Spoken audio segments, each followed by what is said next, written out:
महिला आरक्षण बिल पर बोले एआईएमआईएम नेता आसिम वकार। बता दें कि उन्होंने महिलाओं को आबादी के अनुसार मिले आरक्षण महिलाओं को लेकर उन्होंने बयान दिया है। सभी धर्म जाति की महिलाओं को आरक्षण मिले, अन्यथा ऊंची जाति की महिलाओं का अधिकारों पर कब्जा होगा। दलित, पिछड़ी और आदिवासी महिलाओं को हक नहीं मिलेगा। और क्या कुछ कहना है उनका, जरा आप भी सुनिए। कल प्रधानमंत्री जी नई वाली लोकसभा में महिला आरक्षण बिल पर बहस कराएंगे। उनका मानना यह है कि महिलाओं के साथ इंसाफ होना चाहिए। सारे चैनल लग गए इस चक्कर में कि वो देश को, विपक्षी पार्टियों को महिला विरोधी साबित कर दें। लेकिन सच्चाई यह है, कौन सी महिलाओं की बात हो रही है? महिलाओं में, हमारे देश में जो सबसे दबी कुचली और पिछड़ी महिलाएं हैं, जिनके हक उनसे छीन लिए गए हैं, उनको हक मिलना चाहिए। मैं आप लोगों के सामने कुछ हकीकत रखना चाह रहा हूं। प्रधानमंत्री जी इस हकीकत से वाकिफ़ हैं, विपक्ष भी वाकिफ़ है।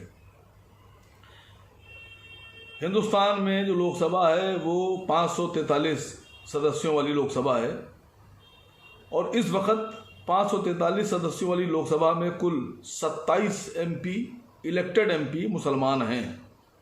इन 27 इलेक्टेड एमपीज़ में कुल 3 महिला मुस्लिम एमपी हैं जो इलेक्टेड हैं। सबसे बड़ा सवाल ये खड़ा होता है कि अगर आप आरक्षण की बात कर रहे हैं, बिल की बात कर रहे हैं, हक की बात कर रहे हैं, तो मुसलमानों की आबादी 15% है देश में और 543 लोकसभा में अगर मुसलमानों की आबादी के हिसाब से उनको हक दिया जाए तो 98 एमपी जीत कर आना चाहिए, लेकिन नहीं आते। 27 एमपी हैं। हालात ऐसे पैदा कर दिए गए हैं कि मुस्लिम एमपी को टिकट अगर दे भी दिया जाए तो बाकी की जो अदर कास्ट, अदर रिलीजन है, वो मुसलमान कैंडिडेट जो एमपी का है उसको वोट नहीं देते।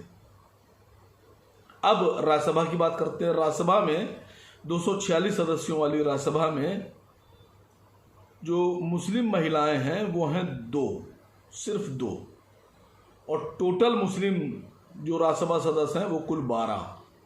होना कितने चाहिए?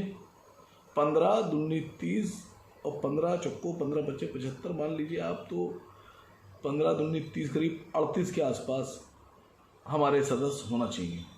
लेकिन हैं कितने? 12 में भी कितने हैं? 2 मुस्लिम महिलाएं।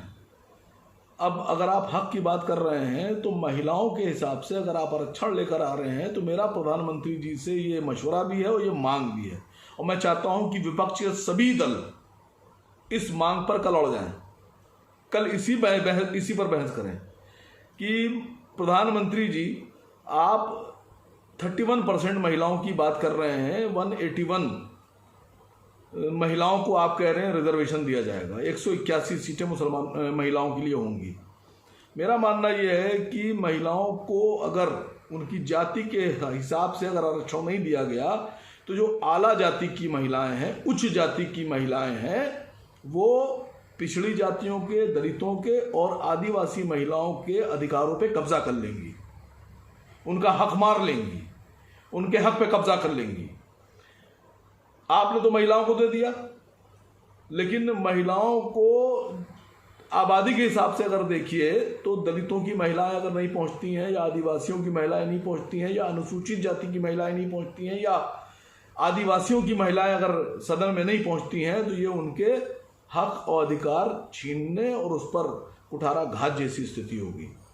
मेरा प्रधानमंत्री जी से गुजारिश है कि जातियों के हिसाब से आरक्षण की व्यवस्था कीजिए, मुसलमान भी उसमें जोड़िए कि इतने मुसलमान होंगे, इतनी आदिवासी होंगे, इतने दलित होंगे, इतने पिछड़े होंगे, इतने अनुसूचित जनजाति की होंगी, इतनी अनुसूचित जाति की महिलाएं होंगी।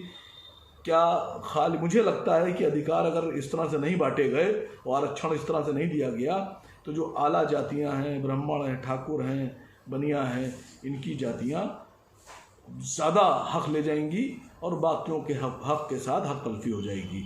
मैं विपक्ष की जो पार्टियां हैं जो लोकसभा में और कल बहस करेंगी, मैं उनसे गुजारिश करता हूं कि मेरे इस मुद्दे पर बहस कीजिए, क्योंकि जब तक के सबको हुकूक बराबर नहीं मिलेंगे तब तक कोई भी बिल ईमानदारी का बिल नहीं कहलाएगा।